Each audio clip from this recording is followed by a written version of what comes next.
Եվս մեկ անգամ օգտագործելով առիթը ցանկանում եմ հորդորել մեր ազգաբնակչությանը, որպեսզի չգտնվեն օրվա շոգ ժամերին արևի ուղիղ ճառագայթների ներքո, հաշվի առնելով, որ արևի ուլտրամանուշակագույն ճառագայթները կարող են վնասակար ազդեցություն ունենալ մեր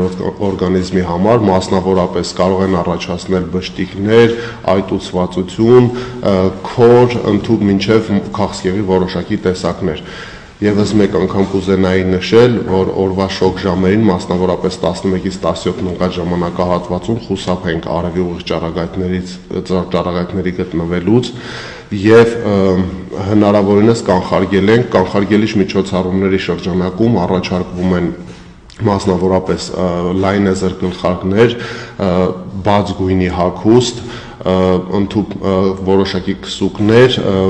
մաշկը ծածկելու համար։ Առաջարկվում է նաև օգտագործել հեղուկներ, մասնավորապես ջուր, հաշվի առնելով, որ մեր օրգանիզմի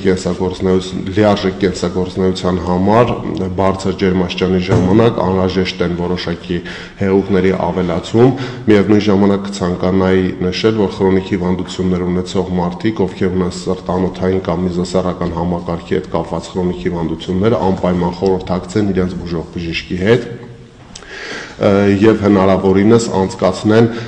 պարկած վիճակում օրվա շոգ ժամերը, որպեսզի կարողանանք ապահովել օրգանիզմի նորմալ կենսագործունեությունը։ Շնորհակալություն։ Իսկ ուլտրամանուշակագույն ճառագայթների ազդեցության հետ կապված կան ռիսկի խմբեր, որոնք են ավելի խոցելի, ավելի շուտ այդ ազդեցությունն իրենց վրա վերցնում։ Որպես այդպիսին ռիսկի խմբեր մենք առանձնացնում ենք երեխաներին եւ մեծահասակներին, հաշվի առնելով երեխաների եւ մեծահասակների օրգանիզմի առանձնահատկությունները, երեխաներ, մեծահասակներ եւ վերջիններիս ընդհանրապես խորհուրդ չի տրվում գտնվել արևի ուղիղ ճառագայթների ազդեցության ներքո։